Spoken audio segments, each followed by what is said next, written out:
this morning we're out in Damaraland, out with the Save the Rhino Trust team, as you know. So they've just picked up some fresh rhino tracks.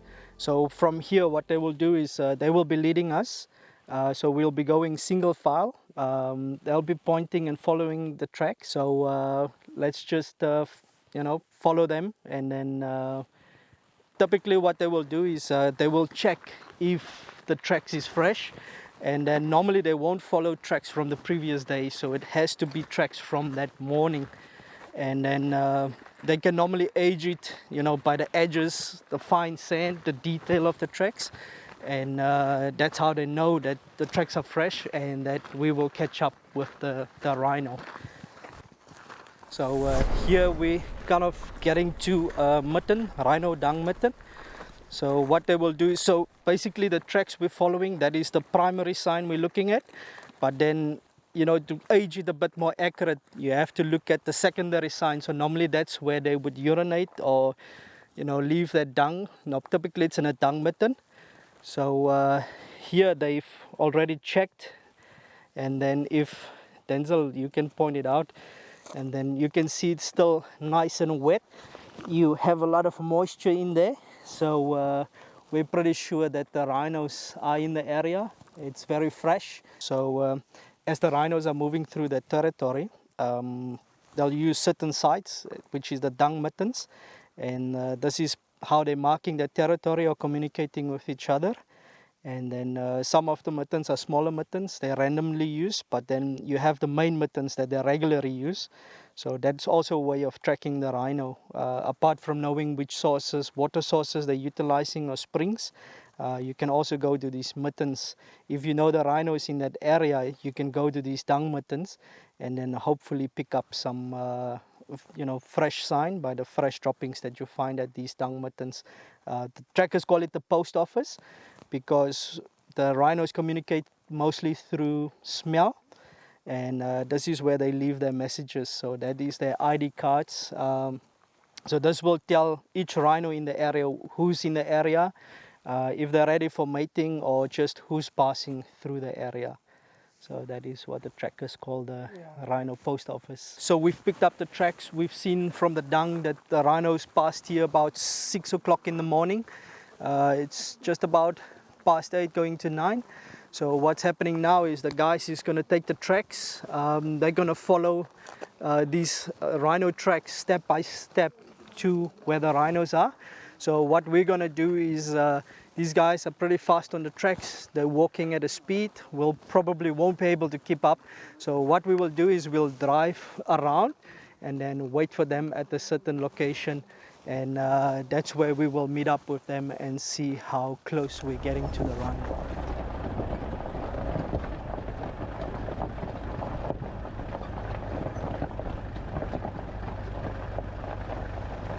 The trackers have discovered the rhino. So last night we had a detailed safety briefing.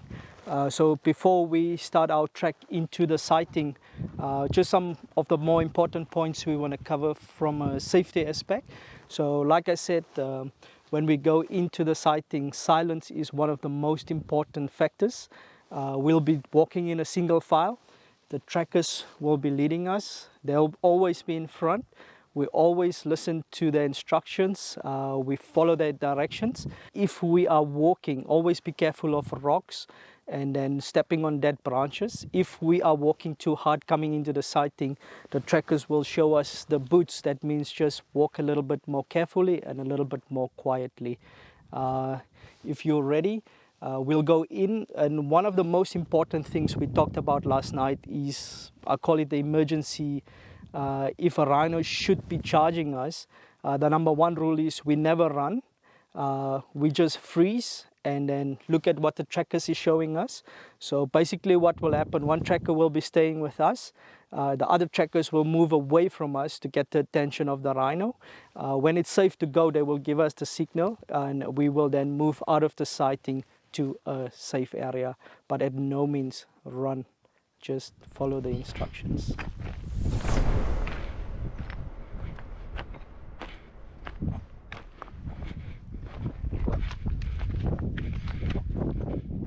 on the tracks following the rhino, I see some older sign.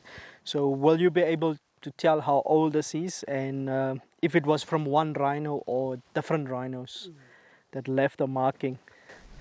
Yeah, the dung we see here is about 3 days old. So how are you looking at the dryness, and then? Yeah, you can look at the surface when it's dry here. Yeah. Totally dry. When you turn it in other side, it's wet. Okay. So that means it's about 3 days old. So you see, this is three different dung, which means it's a smaller one. Yes. And this is from a calf, Yeah. smaller calf. It is about maybe, let me say, C size. C size is a calf of maybe, let me say, a year and a half old calf. And this is from a female, the mother of the calf and the previous calf, which means it's one family moving around here in this area. Yeah. Yeah.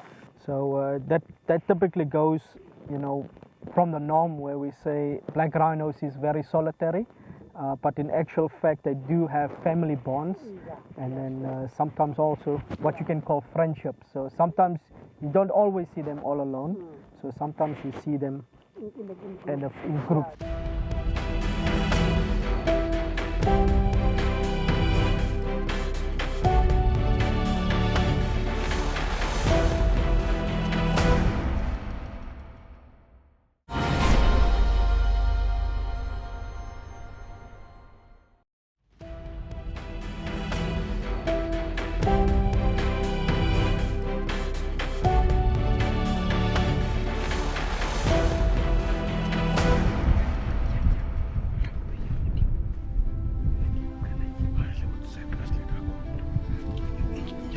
One of the trackers just came back. They haven't been gone too long, so probably there's some positive news. They're just quickly going to speak, and then Lesley is going to come back and give us some feedback. So what is the update, the news? Yeah, the guys spotted the rhinos. Yeah. They are there. It's about 1.5 kilometers from here. Okay. So means that we had to, I don't know how difficult it will be for you guys to walk from here, but I think we have to drive a bit closer with the vehicles. Okay. And then from there, walk a distance of maybe 200 meters or 300 meters to the rhinos. No problem. All of us are fit, so I think we're ready to do some tracking. They actually found two. Yes. Which means a cow and a calf. Yeah. They're thinking of maybe there might be a third one around there. Yeah. So means 3 rhinos are together. Excellent. But that is like from the tracks you already picked that up, that it was possibly 3. Yeah. So you've seen 2, possibly a third one. Yeah, a third one will be just close by there. Yeah. As we can see, the other trackers are standing in the sighting, so they're very close. So from here, as we're single filing, we won't, stay too far apart from each other. So let's keep it close. So if something should happen, we are close together, so that is easier to handle the group. So let's just slowly approach them in silence, and then just keep close contact with each other. That's pretty exciting.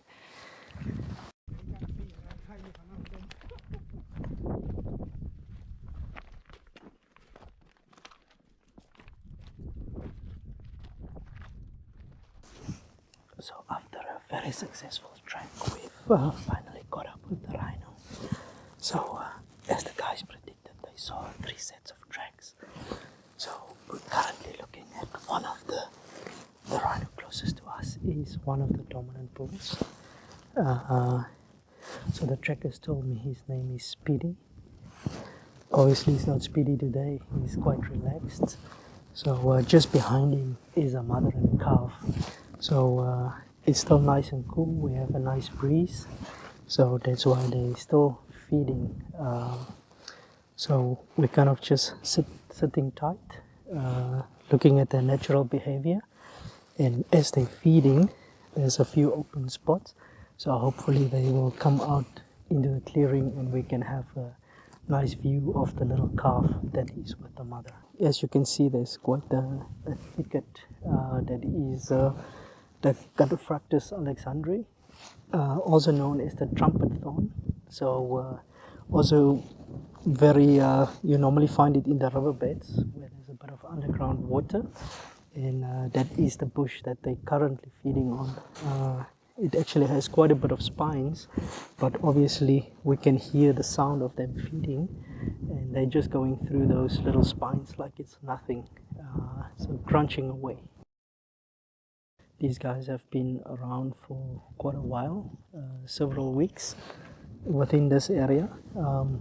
Doesn't look like it, but there was a little bit of rain here, so you have some fresh vegetation, especially in the little dry riverbeds, and that's why we're seeing them in the riverbed feeding at the moment, because there's a bit of new growth. And then just close by where we found the tracks, that's where the spring is, so that's where they had a bit of water to drink, and good feeding sites. So yeah, it's a little paradise for them. Looks barren to us, but for them it's paradise at the moment. Okay, so Lesley, when I was looking at the trackers following the rhino, you know, going on the path, I saw them kind of veering off, coming back, and then going to the side, coming back. So what's happening? I mean, I'm looking at the rain here. I'm stepping here, but I can't even see my tracks. So how are these guys following these rhino tracks? Yeah, that's if you can see, the terrain itself is rugged terrain. Yeah. And the area itself is mountainous area. Yeah. And our guys, they have been doing this for many years. Yeah. And they found it difficult to do trekking in this kind of terrain because, like you said, you can't see even your own tracks. You can't see them at all. Yeah. So it is very difficult to follow around on this terrain. Yeah. So, and the guys are used to it. They did it for many years. Yeah. And just looking at the rock kicked around by the rhino, and they know the size of the rhino footprints, how it looks like. So then they can see it's like not maybe a giraffe, but it's a rhino walking. A rhino, because it steps more, the place more flatter than a giraffe. Yeah. So because the foot is like a round foot. Yeah. The rhino foot is around. Okay. So basically they're just looking at either depressed rock, or if you look at this, if you can see like it's been kicked out of the socket. Yeah, sure. That's how they did it. They just look at those side of signs. Yeah. Yeah. Wow. And also it makes them difficult. Sometimes they're taking time to find the tracks, going up and down, searching for the tracks. Yeah. Because they losing the tracks sometimes. Yeah. In this kind of terrain. But they never give up, right? They never give up. Yeah. Never give up. Sometimes they do go for 20 to 40 kilometers per day. Wow. That's been after a rhino. Yeah. And the rhinos normally they are walking a distance of 40 kilometers per day. Yeah. Yeah. It's a long distance. Wow. That is pretty amazing. Yeah. Lots of dedication.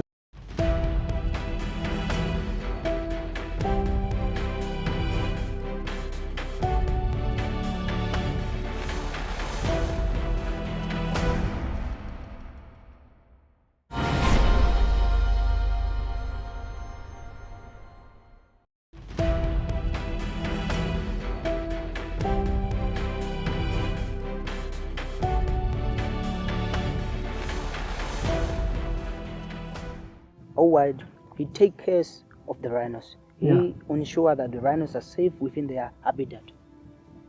And he is really a great leader that we can follow his footsteps.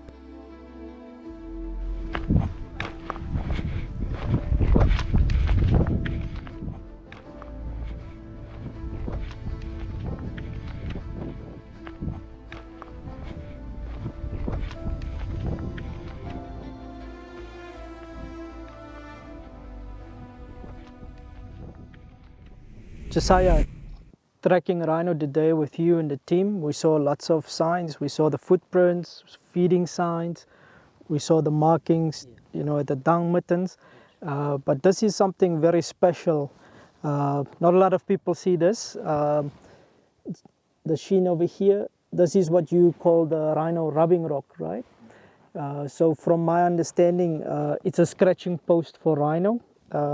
Normally they prefer specific height of rock, So some of the observations have been rhinos rubbing the horn against the rock. We don't know if it's for sharpening, and then normally it's also a specific height where they can step over it.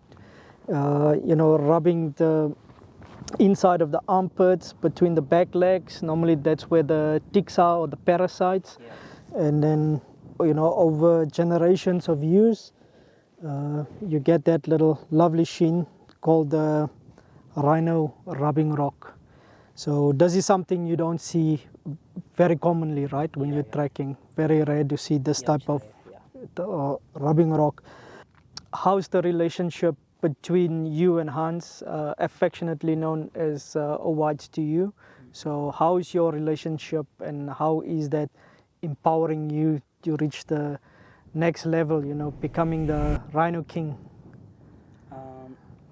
Before I came to know him, I have heard about good things about him, that he's a rhino specialist, that he knows more about rhinos.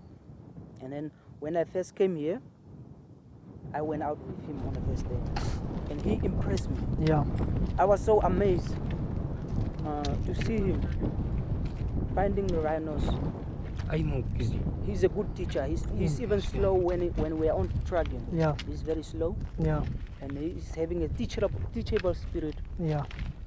And then it's very hard for me to forget about him. Yeah.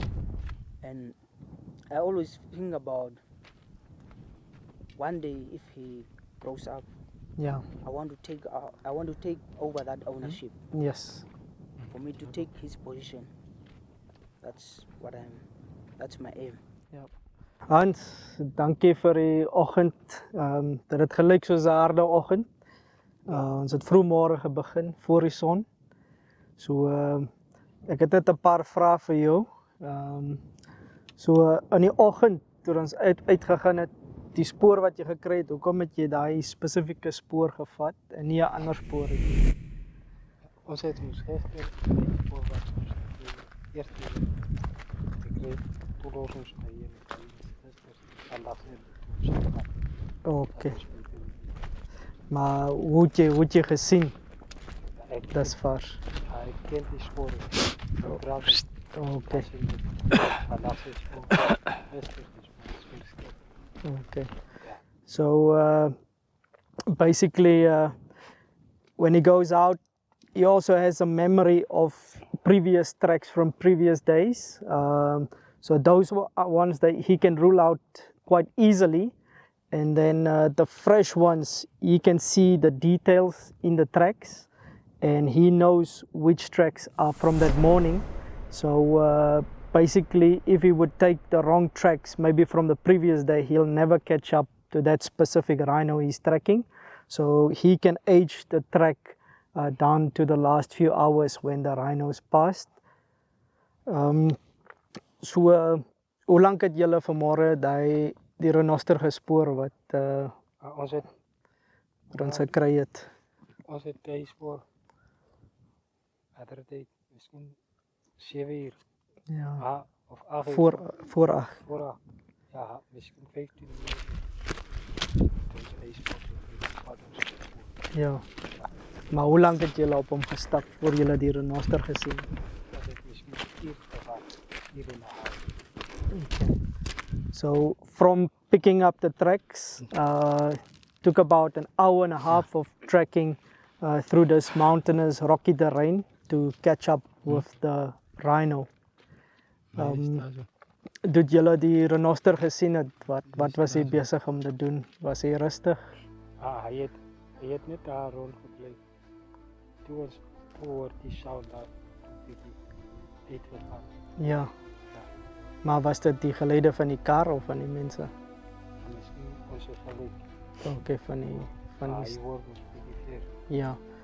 So when the team finally caught up with the rhino tracking, even though the rhino was very far away, he could still pick up their footsteps, but it was far enough kind of just for him to become aware, but still very relaxed, just like we saw when we were in the sighting.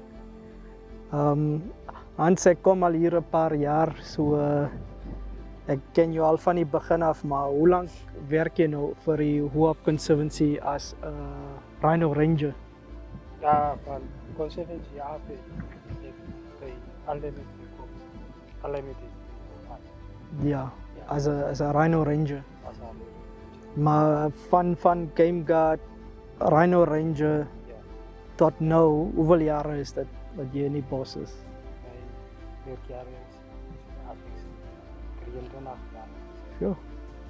So, from being a game guard to being a Rhino Ranger for the Conservancy to being a Rhino Ranger in joint partnership with the Conservancy and Ultimate Safaris, it's been altogether 23 years that Hans has been spending looking after the wildlife, and then for the last year specifically looking after the rhino of the Ou Wit Conservancy.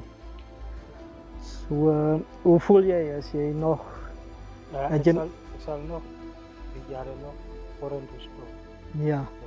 So for the future, he's going to push it forward still. So he still has the passion, still has the drive to go out every day while everybody's sleeping. Before the sunrise, he's out there looking after the rhino.